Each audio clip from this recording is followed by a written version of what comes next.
서기 7세기 중반, 동아시아는 거대한 폭풍의 눈으로 빨려 들어가고 있었습니다. 중국 대륙을 통일한 당나라, 그 제국의 정점에는 희대의 군주, 당태종 이세민이 있었죠. 그의 시선은 늘 동쪽, 만주 벌판을 호령하던 강대한 제국 고구려를 향했습니다.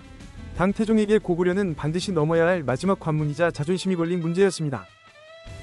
642년, 고구려에서는 영계소문이 정변을 일으켜 권력을 장악합니다. 이는 당에게 더할 나위 없는 침략의 명분이 되어주었죠. 마침내 전쟁의 서막이 올랐습니다. 645년, 당태종은 친히 수십만 대군을 이끌고 유화를 건넙니다. 그의 목표는 단 하나, 고구려의 심장부 평양성을 함락시키고 동방의 패권을 완전히 장악하는 것이었습니다. 화죽지세, 당나라 군대는 계모성, 요동성, 백암성 등 고구려의 주요 요새들을 차례로 무너뜨렸습니다. 고구려 전역은 공포와 충격에 휩싸이기 시작했습니다. 위기에 빠진 고구려는 북부욕살 고현수와 남부욕살 고예진에게 15만 대군을 맡겨 반격에 나섭니다. 국가의 운명이 걸린 결전이 눈앞으로 다가왔습니다. 하지만 주필산에서 벌어진 대규모 회전에서 고구려군은 처참하게 패배하고 맙니다. 당태종의 교묘한 유인작전에 완전히 말려든 것이었죠. 결과는 치명적이었습니다. 고현수와 고예진은 36,800명의 병사와 함께 항복했고 당태종은 이들을 모두 산채로 구덩이에 묻어버리는 잔혹함을 보입니다. 고구려의 저항 의지를 꺾으려는 심리전이었죠. 이제 고구려의 수도 평양성으로 가는 길을 막을 것은 없어 보였습니다. 당나라 대군의 앞에는 이제 하나의 작은 성, 바로 안시성만이 덩그러니 남아있었습니다.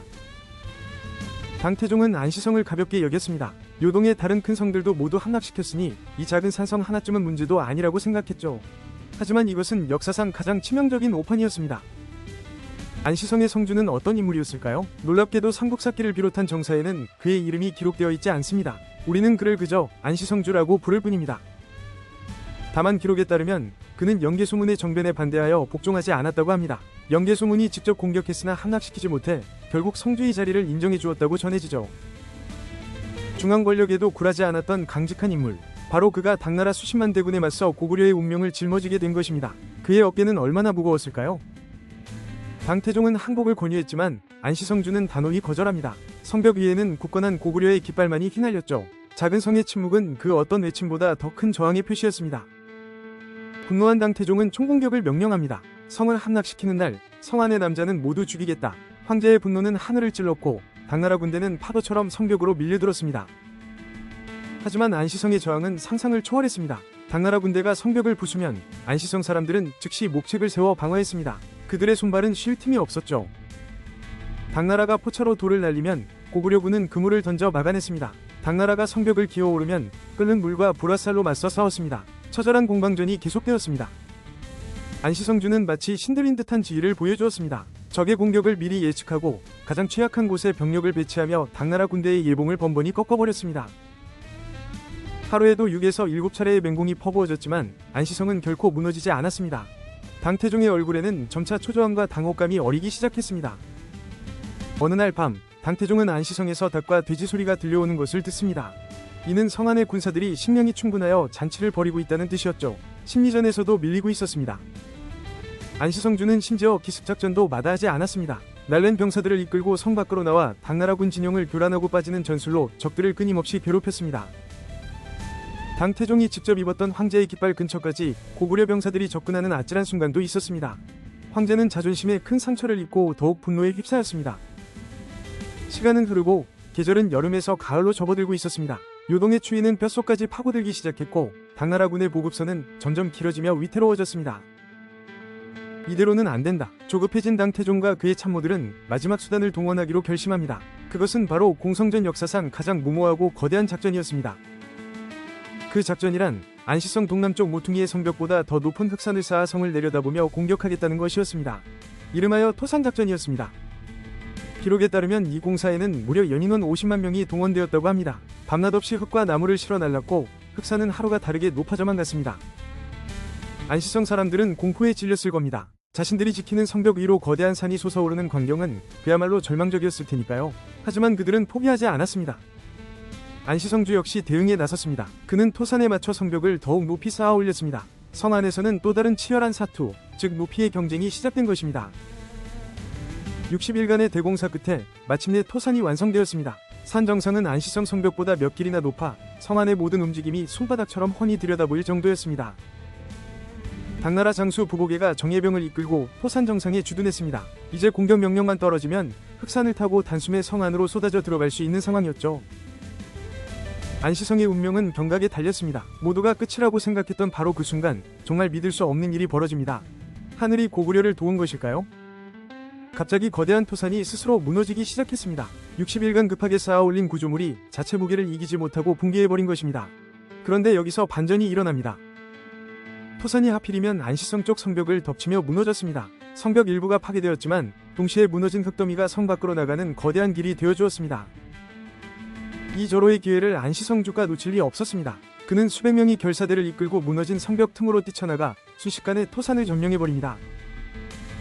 상황이 역전되었습니다. 이제는 오히려 고구려군이 점령한 토산 위에서 당나라군 진영을 공격할 수 있게 된 것이죠. 당나라군은 대혼란에 빠졌습니다.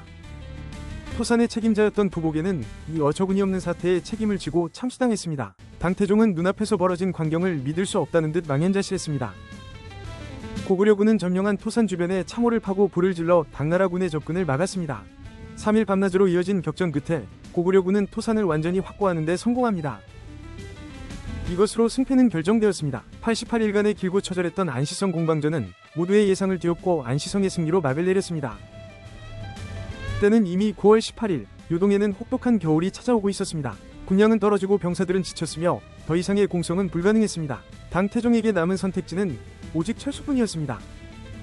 삼국사기는 이때의 극적인 장면을 이렇게 기록하고 있습니다. 당태종이 안시성 아래를 지나며 철수할 때 성주가 성에 올라 절을 하며 작별 인사를 했다고 합니다. 그러자 당태종은 그의 용맹과 충성심을 높이사 비단 100피를 하사하며 성을 굳게 지킨 것을 칭찬했다고 합니다. 적장이지만 그 능력을 인정한 것이죠. 하지만 철수하는 길은 그야말로 지옥이었습니다. 폭설과 추위, 굶주림으로 수많은 당나라 병사들이 목숨을 잃었습니다. 천하를 호령하던 황제의 퇴장은 너무나도 비참했습니다. 이 전쟁은 당태종에게 깊은 트라우마를 남겼습니다. 그는 죽기 전까지 고구려를 다시는 침공하지 말라는 유언을 남겼다고 전해질 정도입니다. 작은 산성 하나가 동아시아 최강 제국의 자존심을 무너뜨리고 역사의 흐름을 바꾼 것입니다. 안시성의 승리는 고구려의 멸망을 수십 년이나 늦추는 위대한 업적이었습니다.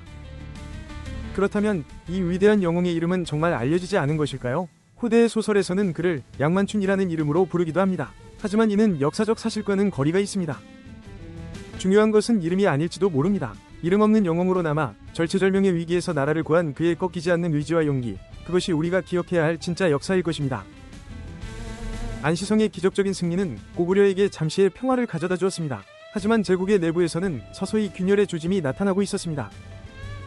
철권 통치를 휘두르던 대망리지 영계소문이 죽자 그의 아들들 사이에 벌어진 끔찍한 권력 다툼은 결국 고구려를 멸망으로 이끄는 비극의 씨앗이 되고 맙니다.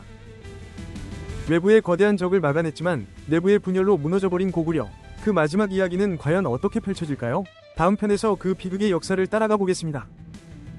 645년 당나라의 대군은 요동의 여러 성들을 함락시키며 기세를 올렸습니다. 고구려의 방어선은 속수무책으로 뚫리고 있었고 패배의 그림자가 짙게 드리워졌죠. 당태종은 다음 목표로 안시성을 지목했습니다. 하지만 그의 장수 이세적은 안시성을 건너뛰고 바로 평양으로 직공하자고 건의합니다. 이것이 더 빠른 길이라고 판단했기 때문이죠. 그러나 당태종은 반대했습니다. 안시성을 남겨두고 가면 배후를 공격당할 위험이 크다고 보았죠. 그의 결정은 신중했지만 결과적으로는 거대한 함정에 스스로 걸어 들어간 셈이었습니다. 안시성주와 백성들은 한마음으로 뭉쳤습니다. 성주는 뛰어난 리더십으로 군사뿐만 아니라 모든 백성의 참여를 이끌어냈습니다. 여성과 아이들까지 돌을 나르며 방어에 힘을 보탰죠. 당나라 군대가 사용한 공성무기는 충차와 포차였습니다. 거대한 충차는 성문을 부수려 돌진했고 포차는 쉴 새 없이 돌덩이를 성 안으로 쏟아부었습니다. 하지만 고구려의 성벽은 견고했습니다. 안시성주는 무너진 곳을 즉시 보수하게 하고 성문 뒤에는 더 큰 장애물을 쌓아 충차의 공격을 무력화시켰습니다. 시간이 흐를수록 당나라군의 피해는 눈덩이처럼 불어났습니다. 매일 수많은 병사들이 목숨을 잃었지만 안시성의 성벽은 여전히 굳건하게 서 있었습니다. 당태종의 분노는 극에 달했습니다. 그는 안시성주를 향해 온갖 욕설을 퍼부었지만 성 안에서는 오직 비웃음 소리만 들려올 뿐이었다고 기록은 전합니다. 안시성의 방어 전략 중 하나는 바로 땅굴이었습니다. 성벽 아래로 땅굴을 파고 나와 방심한 당나라군의 후광을 기습하는 전술은 적들에게 큰 공포를 안겨주었습니다. 이러한 신출귀몰한 전술에 당나라군은 잠시도 경계를 늦출 수 없었습니다. 안시성주는 단순한 수성전이 아닌 적극적인 공세로 적의 의지를 꺾고 있었던 것입니다. 결국 당나라군은 최후의 수단으로 토산 건설에 들어갑니다. 이는 자신들의 압도적인 병력과 자원을 이용해 힘으로 찍어 누르겠다는 오만한 발상이었습니다. 토산이 높아질수록 안시성 사람들의 불안감도 커져만 갔습니다. 하지만 성주는 병사들과 백성들을 독려하며 하늘은 스스로 돕는 자를 돕는다는 믿음을 심어주었을지 모릅니다. 고구려군 역시 토산을 향해 끊임없이 불화살을 쏘고 기습 공격을 감행하며 공사를 방해했습니다.